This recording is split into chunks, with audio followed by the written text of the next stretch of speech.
அன்பு வணக்கம். நேற்று விஜயோடைய மக்கள் சந்திப்பு நடந்திருக்கு. பழையபடி ஊடகம் காலையில் ஆரம்பிச்சிட்டாங்க. இதோ கிளம்பிட்டார், எந்திரிச்சிட்டாரு, காலை துடைச்சிட்டாரு, பாத்ரூம்குள்ளே போயிட்டார், கழுவிட்டார், வெளியே வந்துட்டார், காரை ஏறிட்டார், இறங்கிட்டாருன்னு. எனக்கு இது என்ன விதமான ஊடகம்? அது ஊடகத்தோட வேலை என்ன? ஊடகத்தோட வேலை என்ன?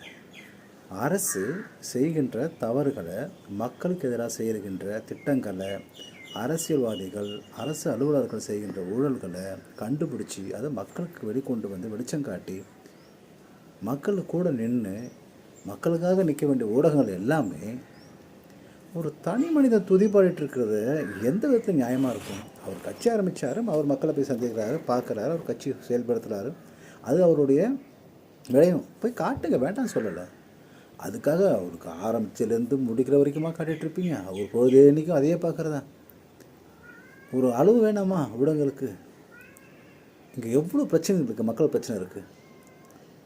நீங்கள் எத்தனை அமைச்சர்கள் எவ்வளோ கொள்ளடிச்சிருக்காங்க, அதை பற்றி ஏன் நீங்கள் ஒரு பெருசாக ஆராய்ந்து அதன் அடிப்படையை கண்டுபிடிச்சி எப்படி எந்த இடத்துல கொள்ளடிச்சிருக்காருன்னு கண்டுபிடிச்சி வெளியிடலாமே? அதுதானே ஊடகம் இருக்கணும், அதுதானே ஊடகம் செய்யணும்.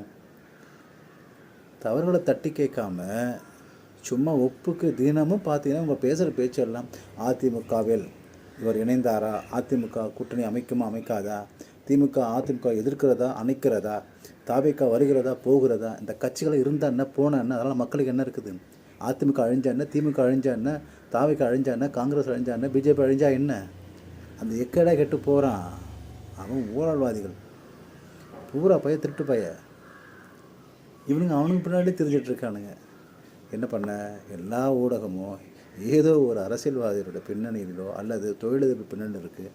அந்த தொழிலதிபர் அரசியல் சார்ந்தனாக இருக்கிறான். அதனால் இப்படி நடந்துகிட்ருக்கு. தயவுசெய்து ஊடகவாதிகளை கொஞ்சமாச்சும் மனசாட்சிக்கு வேலை செய்யுங்க. மக்களுக்காக நில்லுங்க, மக்கள் பிரச்சனையை பேசுங்க. மக்களுக்காக கொஞ்சமாச்சும் குறைஞ்சபட்சம் ஒரு 10-15% வேலை செய்யுங்க. முடியல உண்மையில எங்களால். படுத்தி எடுக்கிறீங்களா? நன்றி.